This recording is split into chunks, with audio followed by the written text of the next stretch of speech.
grocery, sag-asa tabalhin, kung dili mo gani, ibutang na to ato palitonon, kapoy buhat, oy. Oh. Mo na, nya ang uban ra ba, pait ra ba kay Christian pa, nya mo insert pag yun, no? Nawa. Okay. Okay. Nya ingon din it takes the Holy Spirit's complete control over us. Kanang pagpailob kinahanglan jud og complete control sa Holy Spirit sa atong life, no? Aron ta makahimo nga mahimo tang patient, mahimo tang patient igsoon. Karon atong tanawon unsa man patience and the Christian life. Oh. At least naatay ma-learn karon mga igsoon. Ani, okay. Dili na sa tapulan na. Okay. Okay. Unahon na to mga igsoon ang exhortations to patience. Kanang pagdasig na to nga magpailog. Ngano man, ay, kay ang Dios nagtawag nato nga kanunay tang mo paabot. Nganong dili ta patient, nganong dili ta kanang mapailubon kay usahay dili ta kapaabot. Mao bitaw na namugna na karon ang magitawag mga instant. Instant coffee. Mga instant noodles ko, no? Okay. Dili ta kapaabot. Mao nang magkuan dayon ta magpabuktag, move it. Okay. So, muna siya mga igsoon.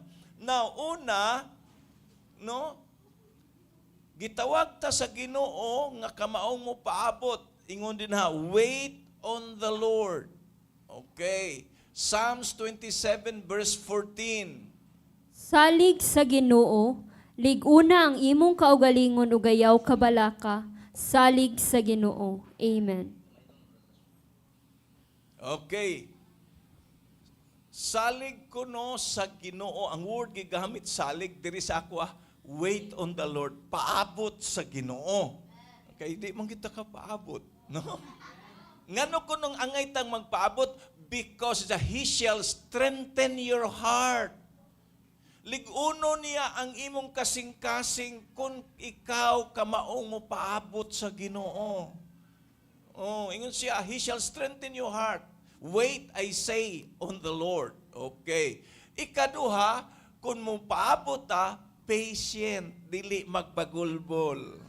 Ngayon tapad, na dinhi, wala na ibagulbulan.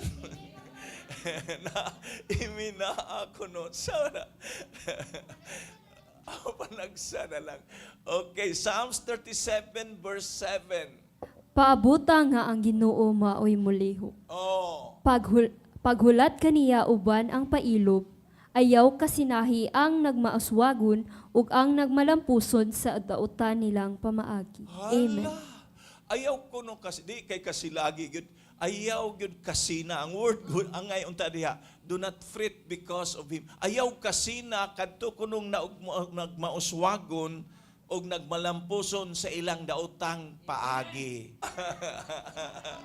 Timal ina Nicole. Okay, so one siya igsoon.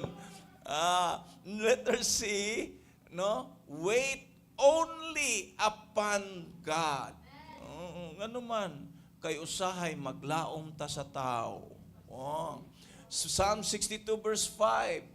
Dios lamang ang akong gisaligan ug kaniya lamang ako naglaom. Amen. Okay. Mao bitaw naay mga sinultihan nga nag-ingon mga igsoon sa to salig ayaw glaom.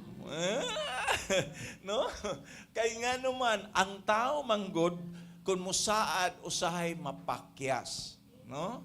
Mo nang ingon din ang salmista didto ra gyud siya nagsalig sa Dios. Amen. Okay. Kung naay mosaad, well, laumi lang.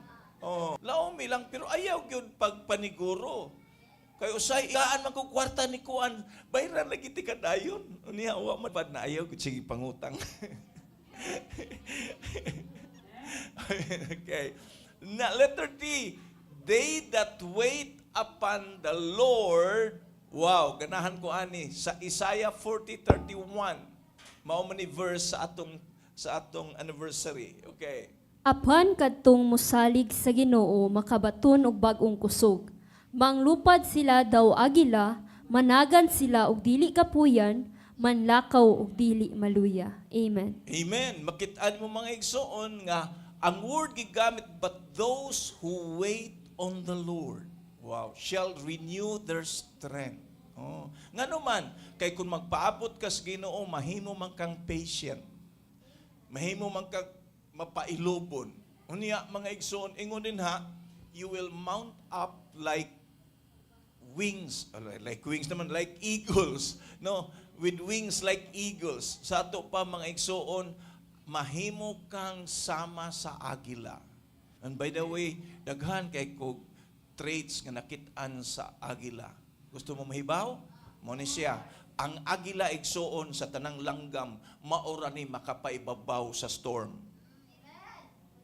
Mas mutaas siyang lupad kaysa storm, asa mag-agi ang storm. Inaana ka kuan ang agila. And by the way, mga igsoon, ang agila makakita pa na siya wati 5 kilometers away. Inaana ka inaana ka nindot ang pananaw sa agila. Ambot agila baka ka o manok?